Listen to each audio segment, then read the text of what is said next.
Welcome to Programming with Python for Scientists and Engineers. I'm Karen. And I'm Josh.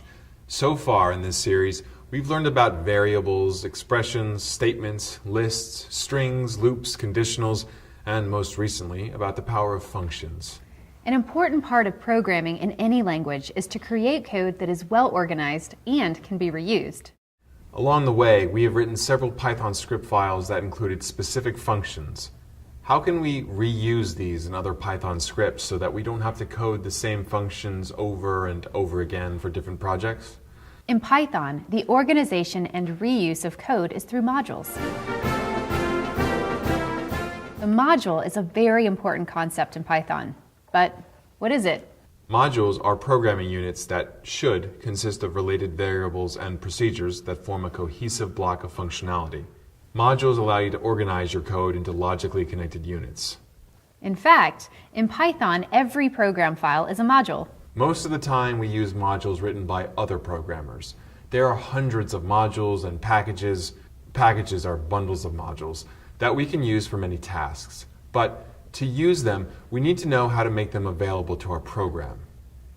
A module must be imported for its contents to be accessible. Importing a module defines a namespace.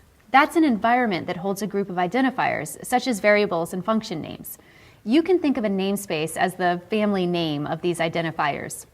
In Python, namespaces take the name of the module in which they are defined. If we want to use a variable or function from an imported module, we use the namespace as a prefix to the variable or function name. For example,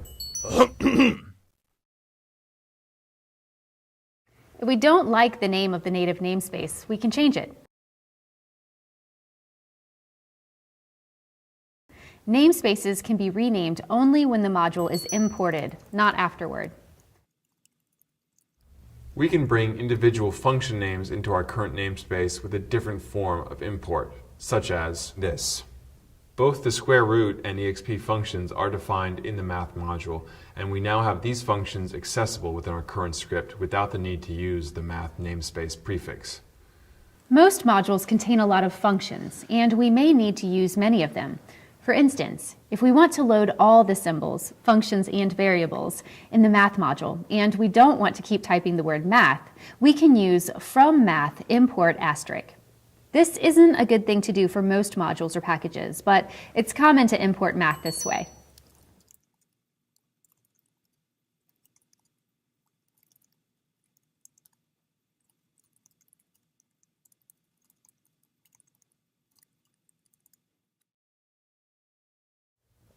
We're now ready to put all these concepts together to write a longer program.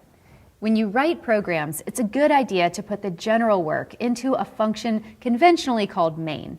Then you must invoke it with a special condition.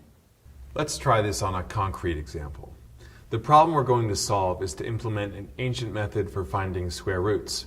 It's known as the Babylonian method, and it's at least 2,000 years old. The idea is that if s is an overestimate of the square root of a non-negative real number x, then x over s will be an underestimate. So, the average of x and x over s will be a better guess of the square root than s was. This formula also works if s is an underestimate, because x over s will be an overestimate.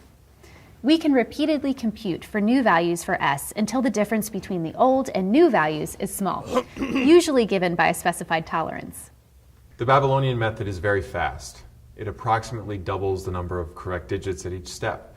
So we can create a loop construct that continually updates s using the following formula until we reach the desired accuracy. How do we write this in code? First of all, this is a well-defined task that we might want to use for different values.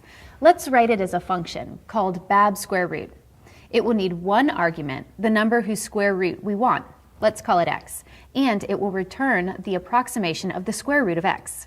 The function itself will need to establish a tolerance value for the desired accuracy, make an initial guess for the square root value, compute the better guess, and as long as our better guess is not within the desired accuracy, repeat the process. We'll fix the tolerance at 10 to the negative 14 for this example. We don't have a first estimate for x, so we'll just use x itself. Now we can write the code for the function. Observe that we are using the abs function to take the absolute value of the difference in the old and new values to test if we are within the desired tolerance. In Spyder, open a new file. Save as test_bab_sqrt.py and type this function into the file. And notice that abs doesn't come from the math module. As we mentioned earlier, functions do nothing until they are called. So let's set up a main function that will call bab square root and test it out with values whose square roots we know.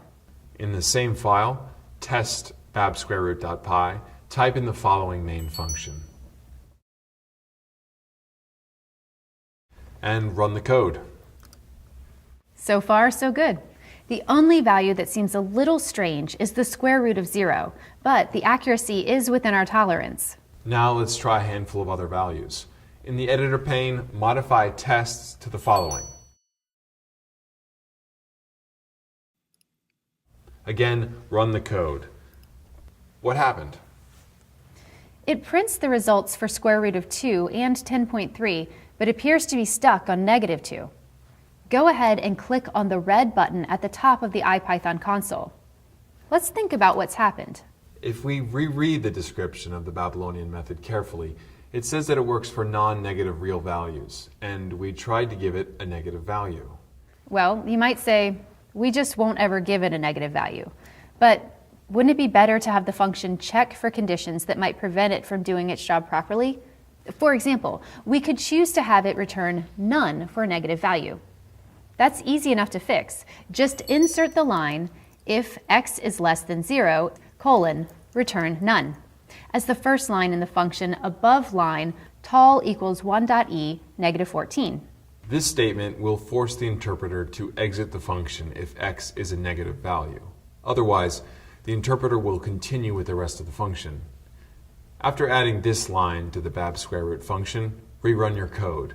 Now, your code is able to handle situations where an invalid value is sent to the function. In the current state, we have both the bab_root function and main program code defined in the same file. Let's apply our knowledge about modules and create a separate module for bab_root. This will allow us to use the bab_root function not only for this project, but also for future projects. Create a new file and name it b_sqrt.py. Next, cut the entire code block that defines the bab_root function in test bab_root.py and paste it into the b_root.py file. Save the b_root.py file in the same folder where the test bab_root.py file resides. Now you have only the main function in test bab_root.py. To use our new module in test bab_root, we need to add an import statement. At the top of your program below the docstring, type from b_root import bab_root. This line tells our main program to import the bab_root function we defined in the b_root module, that is, the b_root.py file. Save the file and run the program. Okay, it appears that we are getting the correct values, but how do they compare with the square root function built into the math module? Let's test it and see. At the top of your program below the docstring, type from math import sqrt. Now replace your print statement with the following code.